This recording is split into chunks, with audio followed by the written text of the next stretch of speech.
Good morning, Brother Dave.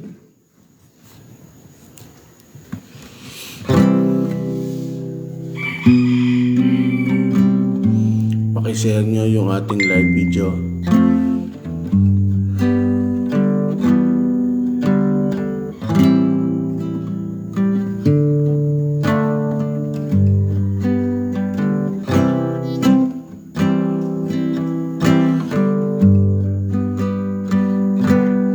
Umaga po sa inyo mga kapatid. Tayo po ay nasa Insight, Preaching the Word of God as it is.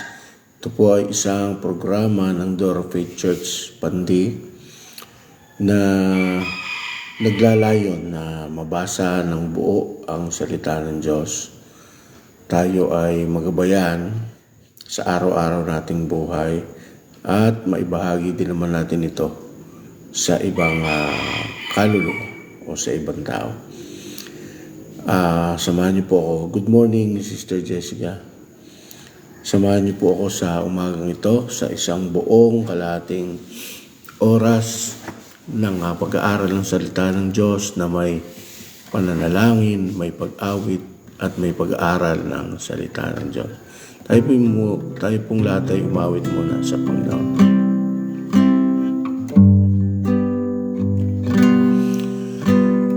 Steadfast love of the Lord never ceases. His mercies never come to an end. They are new every morning, new every morning. Great is thy faithfulness, O Lord. Great is thy faithfulness. The steadfast love of the Lord never ceases. His mercies never come to an end. They are new every morning, new every morning. Great is thy faithfulness, O Lord. Great is thy faithfulness. They are new every morning, new every morning. Great is thy faithfulness, O Lord. Great is thy faithfulness. Great is thy faithfulness.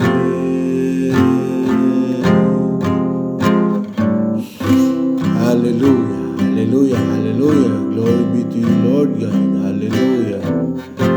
Purihin po kayo, Panginoon. Hallelujah.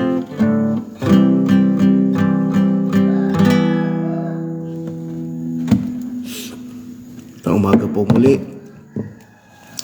Bago po tayo mag-umpisa at tumako sa pagbabasa ng salita ng Panginoon, tayo po muna'y pumigit at tayo manalangin. Ama, purihin ka, dakilang Diyos. Salamat sa iyong kaputihan sa araw-araw na ginagawa mo sa aming buhay. Kayo ang source ng lahat ng bagay.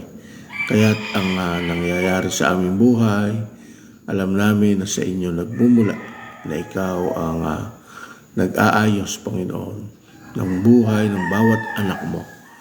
Salamat Lord dahil binuksan mo po ang isipan ng iyong mga anak na ikaw ay matanggap, na ang iyong salita ay matanggap ng bawat isa at maisabuhay.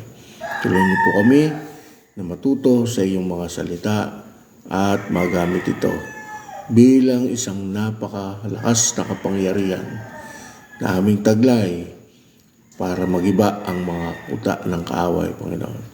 Purihin po kayo. Maraming po salamat. Purihin ka sa pangalan ng Panginoon Jesus. Amen. Okay, mga kapatid, sige, buksan natin yung Bible natin. Good morning, Sister Jasmine. Good morning, Sister Jen. Good morning, Sister Bernice. Sige po, kung kayo'y kaya niyo po i-share, ay i-share niyo po ang ating live video.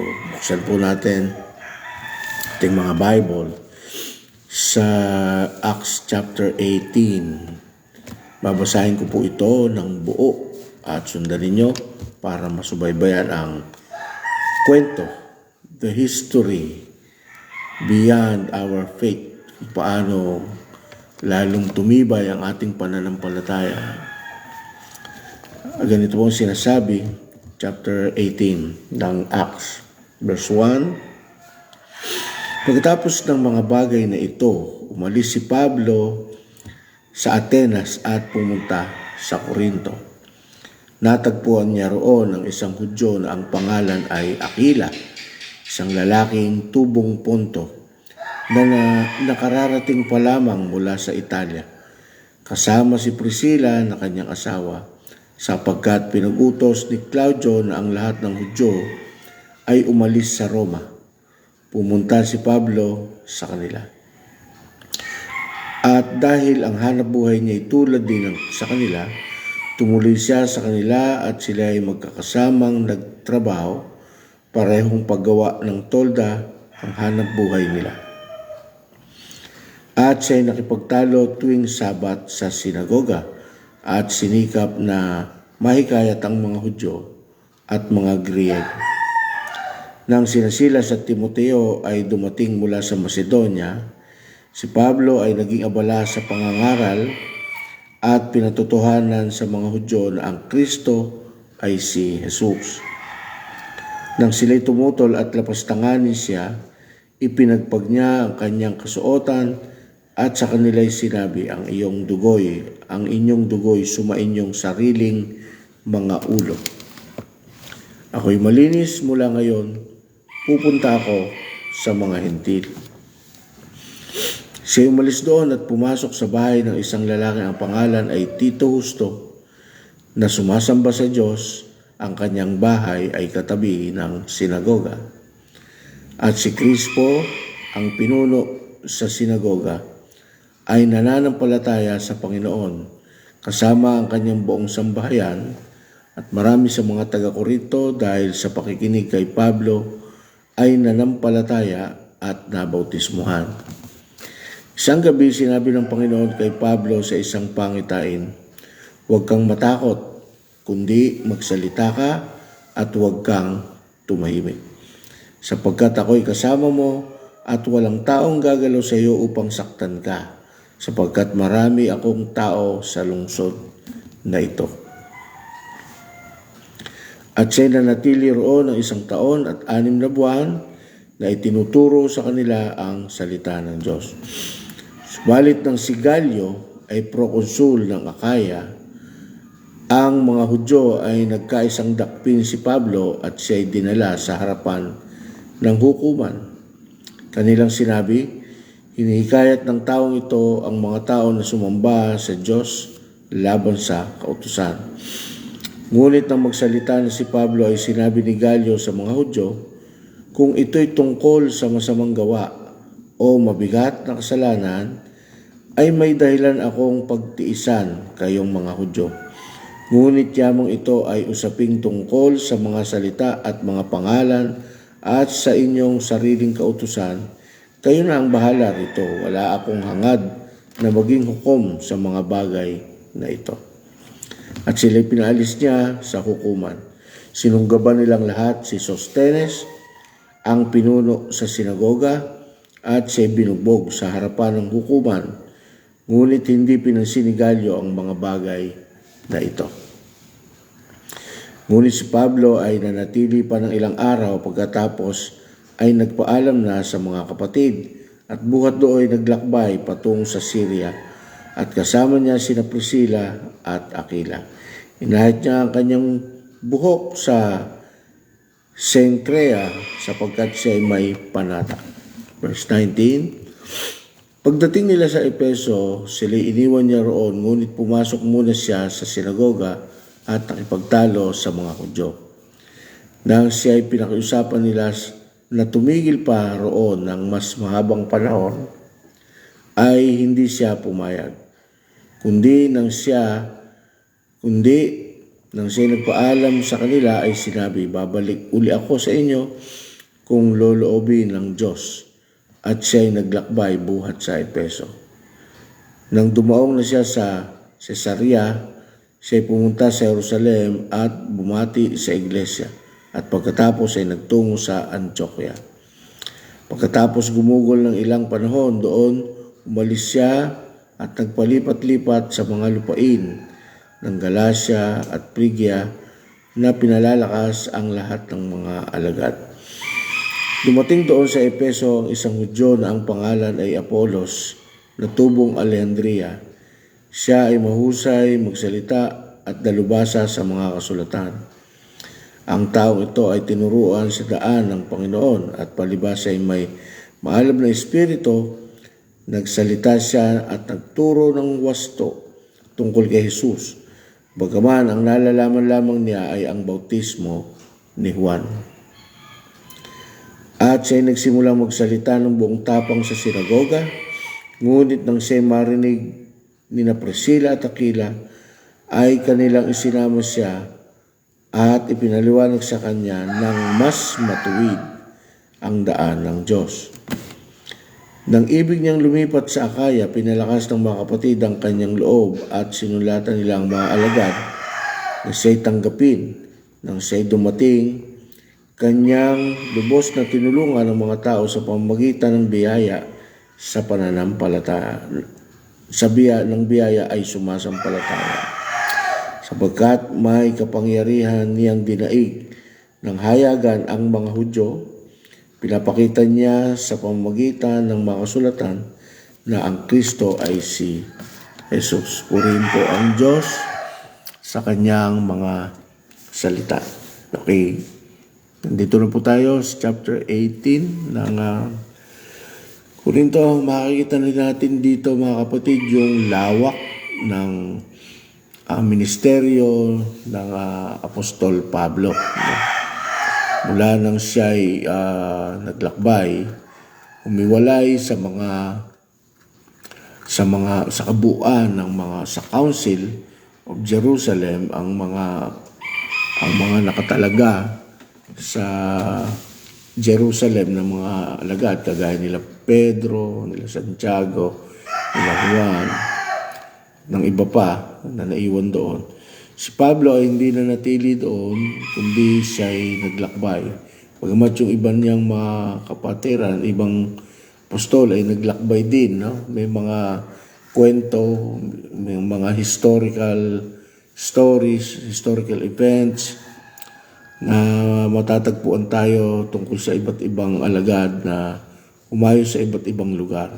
Mayroon nagpunta sa India, may nakapunta sa Russia, iba-iba, sa Italia.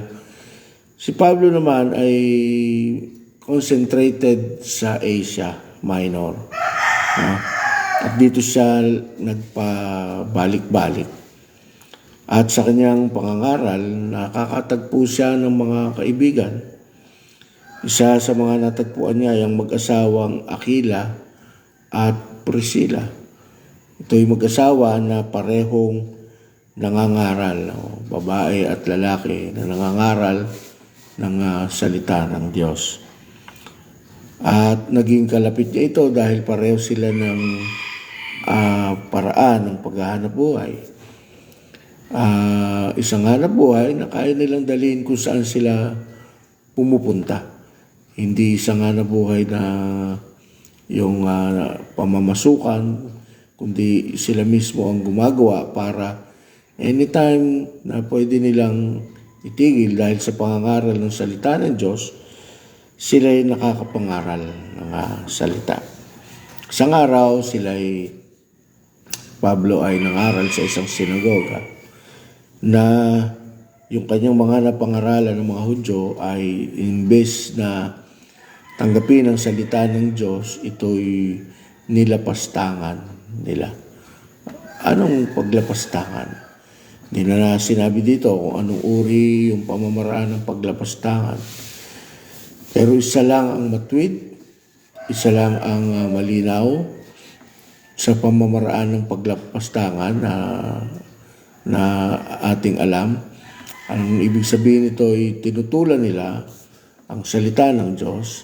Hindi nila pinaniwalaan ang Panginoong Jesus. Good morning, Pastor Elion. Good morning, Pastor Wilma.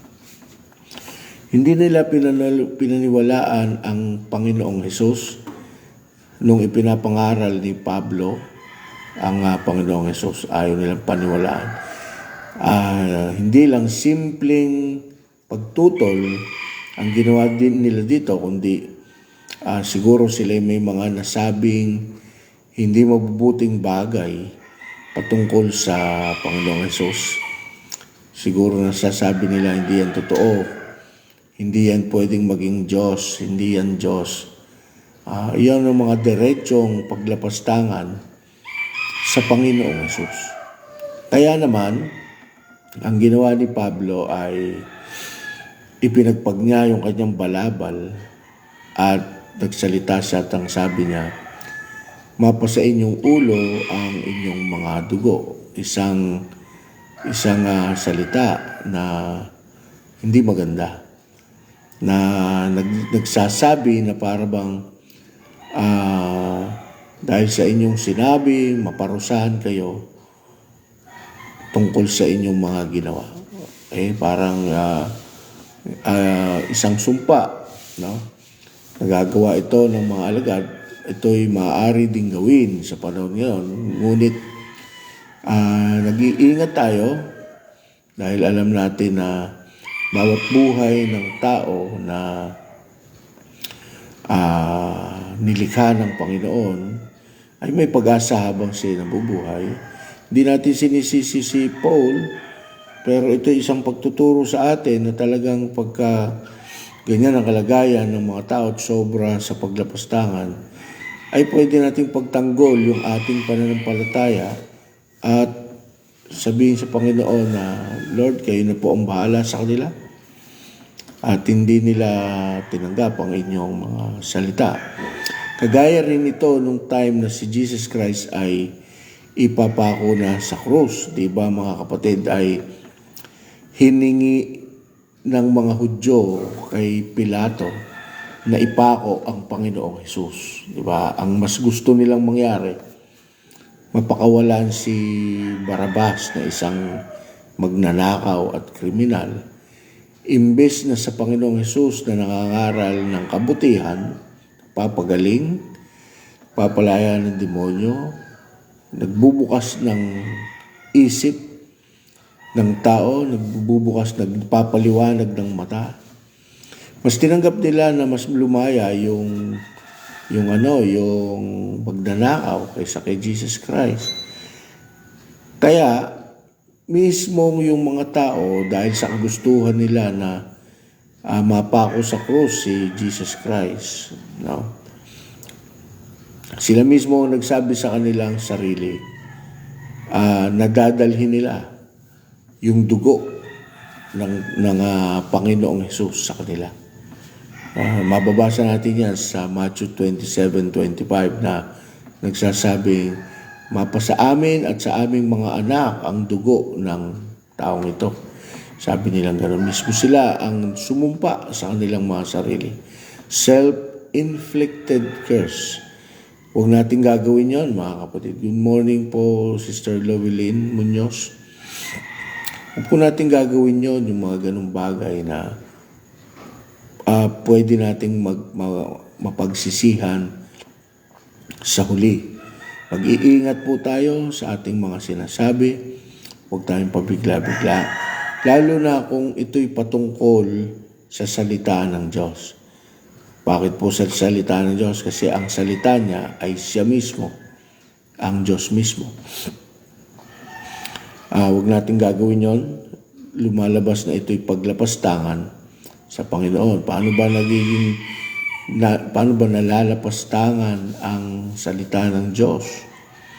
Hindi na sa direktang magsalita ka ng masama sa salita ng Diyos, kundi yung tutulan mo ang matuwid na salita ng Panginoon ay isang diretsong paglapastangan sa kanyang salita. Malinaw na ang Panginoon ay Diyos, higit pa siya sa hari, higit pa siya sa mga Panginoon. Kaya nga sinabi, He is the King of Kings, He is the Lord of Lords. Dahil siya na yung sukdulan sa lahat. Siya ang pinakamataas, siya ang pinakamakapangyarihan sa lahat. Hindi maaaring gawin ng isang tao na tutulan ng kanyang salita, ni magpaliwanag man ng konti para sa iyong sarili, para sa sarili ng kahit sino, na magdahilan para wag masunod ang kanyang mga salita. Kaya nga nasabi ng Panginoon, hindi lahat ng tumatawag sa akin ng Panginoon, Panginoon, papasok sa kaharian ng langit. Matthew 7:21. Kundi, yun lamang sumusunod sa kalooban ng aking Ama na nasa langit. Kaya nga, hindi po pwedeng gawin ng tao na masabing say sa Diyos kung hindi naman sumusunod sa kanyang kalooban. Ito'y isang direktang pagtutol sa salita ng Panginoon na direktang pag-reject sa Diyos. Kaya hindi po mabuti, delikado, no? Mag-isip muna tayo. Kapag tayo na pangaralan ng kahit sino na dala ang salita ng Diyos at tila ba pakiramdam mo parang hindi mo gusto yung sinabi, isipin mo munang mabuti bago mo kontrahin ang sinasabi ng kahit sino. Pag-aralan. Ngayon, kung mali talaga yung sinasabi, tutulan natin yung sinasabi. Pero pag diretsong totoo at tama yung sinasabi ng nangangaral, hindi natin pwedeng iwasan yon. Tanggapin natin kahit masakit. At dapat hindi lang tanggapin, kundi mula sa salitang mga naririnig natin, sa salita ng Diyos, ay gawin na natin para masunod natin ang kalooban ng Panginoon. Okay? Kaya umalis siya. Sabi niya, mula ngayon, hindi na ako dito mangangaral kasi ayaw niyong tanggapin, mapasain niyo ang dugo ninyong lahat. Mapasain yung ulo ang inyong dugo, sariling dugo. Sabi niya gano'n.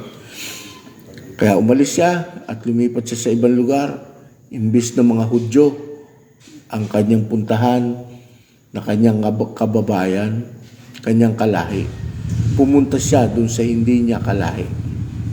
Doon na siya nangaral. At ito ngayon ang naging daan para mabuksan ang pintuan ng pananampalataya para sa mga Hintil. Kaya nga po ang naging pangalan natin ay Dorothy kasi hinango ito mula sa salita na talagang tayo ay mga Hudyo, ay tayo ay mga mangangaral na dinadala ang salita ng Diyos sa mga Hintil. Binubuksan natin ang pintuan ng Panginoon, ng pananampalataya sa Kanya para sa iba. Kaya ganoon ang ginawa ni Apostol Pablo. Kaya nangaral siya at sa pangangaral niya, nakatagpo siya ng iba pang mga alagad. Nakatagpo siya ng iba pang mga mangaral. Nakasama niyang nangaral. Isa nga doon si Priscilla at si Aquila. At sa mga pagkakataon yon, gumagawa pa rin ang dyablo ng paraan para sila'y mapigil. No? Yung mga Hudyo na ayaw siyang tanggapin, imbis na manahimik na lang, ay gumagawa pa ng masamang hakbang para sa kanila. Pansinin ninyo mga kapatid, no? Kahit sa panahon ngayon, kahit wala kang ginagawang masama sa kapwa mo, na ang ginagawa mo ay sundin ang kalooban ng Panginoon, magtataka ka bakit may mga nagagalit. Okay, hindi naman kagaya nito na talagang ipinahabla pa tayo dahil sa panahon ngayon hindi na ganoon kahirap, dahil meron ng meron ng batas, the separation of law and state. Meron tayong freedom of religion. Pwede kang maghayag ng kung ano ang religion mo. Kahit nga ikaw ay maling religion, hindi ka pakikialaman sa panahon ngayon, malaya kang makakapangaral. Di kagaya noon, pagkalihis sa itinuturo, may tendency na talagang ihabla ka ng mga tao, dalhin ka sa hukuman para litisin at para ipakulong. Mahirap yung kalagayan ni Apostol Pablo noon, pero ngayon ay hindi na ganoon kadali, pero hindi na ganoon kahirap. Pero makikita mo yung kaibahan, bagamat ang Pilipinas ay Christian country. Nasabi lang ito'y Christian country kasi tanggap ang Panginoong Hesus. Pero hindi porke sinasabing Christian ay tunay na sa Diyos. Dahil nagkakaiba-iba, they vary in different teachings. Nagkakaiba-iba ang aral patungkol sa Panginoong Hesus. Kaya nga nagtutuwid ang salita ng Diyos patungkol sa mga bagay na yan. Isang bagay dito na nakita natin sa pag-aaral, may natagpuan silang isang alagad, no, na si Apolos, no, nakilala nila. Umalis si Pablo, naiwan si Priscilla at si Aquila sa Epeso. Okay? Ang nangyari, natagpuan nila si Apolos, no? Isang lalaki na maka-Diyos, nangangaral ng daan na matuwid ng Panginoon. Wasto, sabi dito, wasto ang kanyang pagtuturo. Pero ang itinuturo pa rin niya ay ang bautismo lamang sa tubig. Nananatili siya na ang itinuturo niya ay bautismo sa tubig. Kaya nung narinig yon ni Priscilla at ni Aquila, tinuruan sila ng mas matuwid na daan ng Diyos. Ay, imagine, talagang good morning, Brother Chris Ocampo. No? Nangaral si Apolos, nangangaral na. Sa Diyos na siya. Pero nung nakita siya ni Priscilla at ni Aquila, may itinuro sila na hindi pa natututunan ni Apolos. Na anong ibig sabihin, mga kapatid? Talagang sa panahon ngayon, dahil sa pagkakaiba-iba ng Christian teachings, magiging kapos ang isang pagtuturo tungkol sa salita ng Diyos kapag hindi alam ng nangangaral o mismong yung nangangaral ay hindi pa nababautismuhan sa banal na Espiritu. Kasi sabi dito, ang pinangangaral lang ni Apolos bautismo ng tubig. Okay. Anong sa madaling paliwanag, mga kapatid, ganito yan. May mga pangangaral, pareho maaari ang pangangaral. Pero hindi tumitimo ng malalim ang aral dahil walang pagsama ng banal na Espiritu. Puro head knowledge ang karaniwan na itinuturo ng ibang mga ngaral. Hindi ko po nila lahat, no? May mga head knowledge lang ang pagtuturo ng ibang mga ngaral. Kaya, yung itinuturo ni Apolos na nasa wasto ang daan,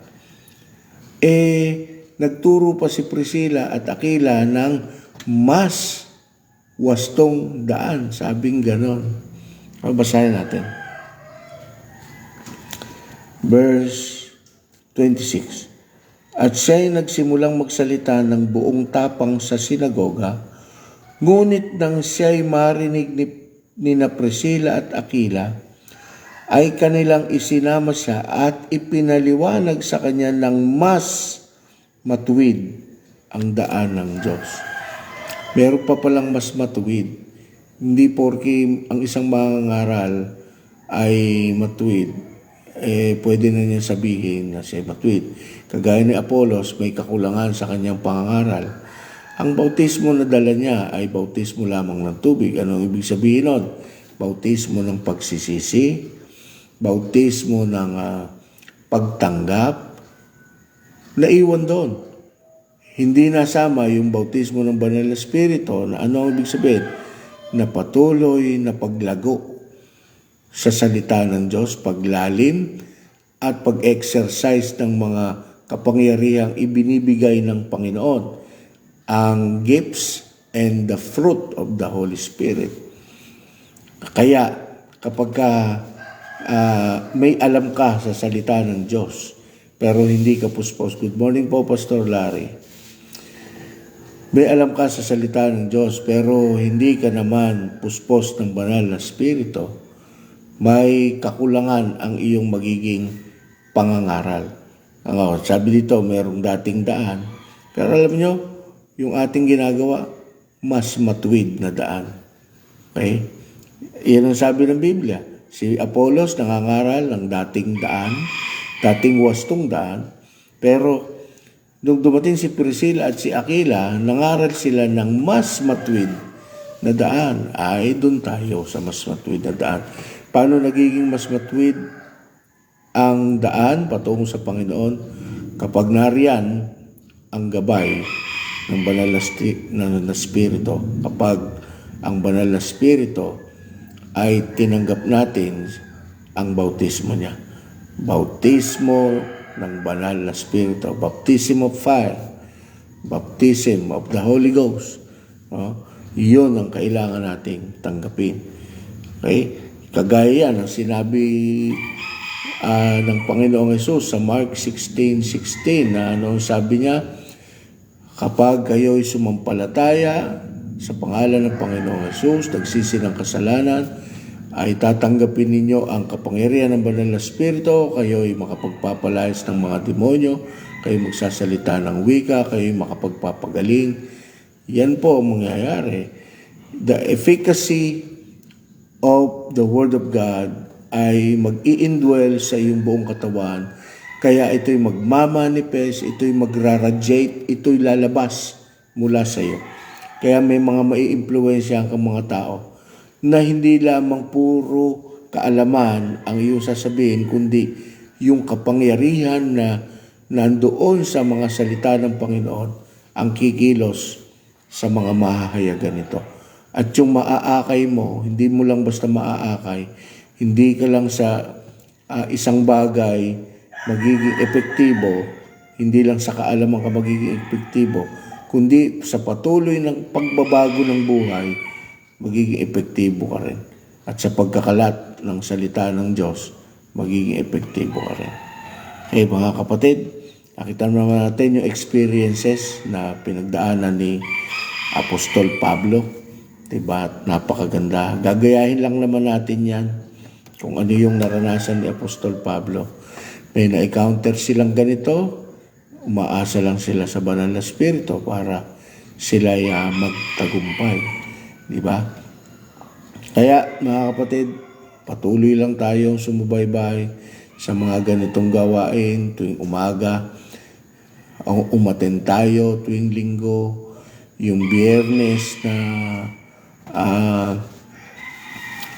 prayer meeting, daluhan natin para yung hindi pa nababautismo sa Banal na Espiritu dumating sa inyong buhay, sa pagkakataon ng inyong buhay na kayo'y mabautismohan din at maging kagaya ng mga alagad, ng mga sinaunang forefathers natin, ng mga kapatiran natin, ng mga malalalim at tunay talaga sa Panginoon, na maranasan din natin yun. Na napuspos ng Banal na Espiritu, hindi maapektuhan ng salita ng kaaway, kundi kahit anong sitwasyon, kagaya nila Pablo, binabagsak, nilalatigo, nilalait, pinarartangan, pinagbibintangan, kahit anong kanilang maranasan sa hirap, sa ginhawa, sa mabuti, sa hindi, walang nagbabago sa apoy sa kanilang puso. Di kagaya ng mga wala sa banal na spirito. Good morning, Pastor Pablo. We miss you. Di kagaya ng mga walang kapuspusan ng banal na spirito, madali silang manghina, madaling matisod, madaling magreklamo, madaling lahat ng mga negative na bagay, kahit Kristiyano na, ay nasa kanya pa rin. Di kagaya ng mga taong may kaalaman sa salita ng Diyos at puspos ng banal na spirito, kahit ano pagdaanan yan, kahit gibain mo yan, kahit paratangan mo yan, kagaya ni Pablo, kahit ilublob mo yan, kagaya ni Juan, kahit ilublob mo yan sa kumukulong mantika, kagaya ni Juan, kagaya din ng mga ibang apostol na pinugutan ng ulo, kagaya ni Pablo na kinaladkad, kagaya ni Pedro na ipinako sa krus ng pabaliktad, hindi sumusuko yan. No, hindi kagaya ng wala ang banal na spirito. Oo, may alam sa salita ng Diyos. Pero pagdating ng kahirapan, pagdating ng kasalatan, pagdating ng problema, hindi nakakayanan dahil walang lakas na nagmumula sa Kanya. Kaya mga kapatid, sa panahon natin ngayon, new era of Christian kingdom. No? Ito yung kingdom ni Lord ngayon yung sa lupa, church age. Itong panahon na to, ang kailangan natin ay yung banal na spirito. Kung paano lumakas ang mga alagad, apostol, ganun din tayo lalakas kapag ang banal na spirito ay nasa atin. Mga kapatid, mamaya mayroon tayong gawain alas 7, ikatlong gabi ng ating sambang gabi. Pumunta ka sa lugar na ito, no, ng church. Pumunta ka, magyaya ka ng mga kapatid. No, kung sino man yung kaya mo iyayin, mga kaibigan mo, dalin mo para makakilala sa Panginoon. At kagaya mo, isang Kristiyanong may kaalaman sa Biblia at isang Kristiyanong puspos ng banal na spirito, sila rin ay hahayagan natin para sila din ay mapuspos ng banal na spirito. Maraming salamat. Good morning po sa inyong lahat. Muli, tulong-tulong po tayo na laging mag-aralan ang salita ng Diyos. Huwag natin kakalimutan yung mga mabubuting bagay na itinuturo sa atin ng Panginoon. Purihin po ang Diyos sa araw na ito. Tayo po yung manalangin. Magwakas po tayo sa isang panalangin. Ama, purihin po kayo, dakilang Diyos. Salamat sa iyong kabutihan. Salamat sa iyong mga salita na kahit sa maikling oras ay may nakukuha kaming mga aral na sadyang hindi mababayaran ng salapi. Kaya naman, Panginoon, salamat sa pagbubukas mo ng mga ganitong gawain. Nawa, Panginoon, dalangin ko hindi lamang sa Door of Faith kundi sa mas marami pang iglesia ay magawa, Panginoon, na araw-araw tuwing umaga makatagpo ka at hindi lang sa mga gantong bagay kaalaman lumawak, Panginoon, kundi mahangad naming mabuti ang kapuspusan ng inyong banal na spirito. Tulungan niyo kami mamayang hapon, mamayang gabi, alas 6 ng hapon para sa ikatlong gabi ng sambang gabi. Puspusin ninyo, Panginoon, ang inyong mga anak ng inyong salita. Pumasok po kayong mabutit kumilos sa aming mga pagkatao. At simula doon, dalahin ko po, Panginoon, na bawat siya'y makapangaral, makapagyaya, makapag-akay ng kaluluwa sa iyong paanan. Maraming po salamat. Gabayan niyo po ang inyong mga anak na maghahanap buhay, na mga pupunta sa kung saan-saan na lang mga gagawin sa araw na ito. Ingatan niyo po sila sa mga mangangaral. Puspusin niyo po sila ng iyong banal na spirito sa mga maggagayak ng kung ano paman para sa gawain niyo. Gabayan niyo sila, Panginoon. Sa mga maghahanap buhay, sa mga mag-aaral, tulungan niyong maalala kayong lagi sa lahat ng panahon. Purihin ka, ito po aming dalangin. Sa Pangalan ng Panginoong Hesus. Amen. Amen. God bless you all po. Pagpalain po tayong lahat ng Panginoon.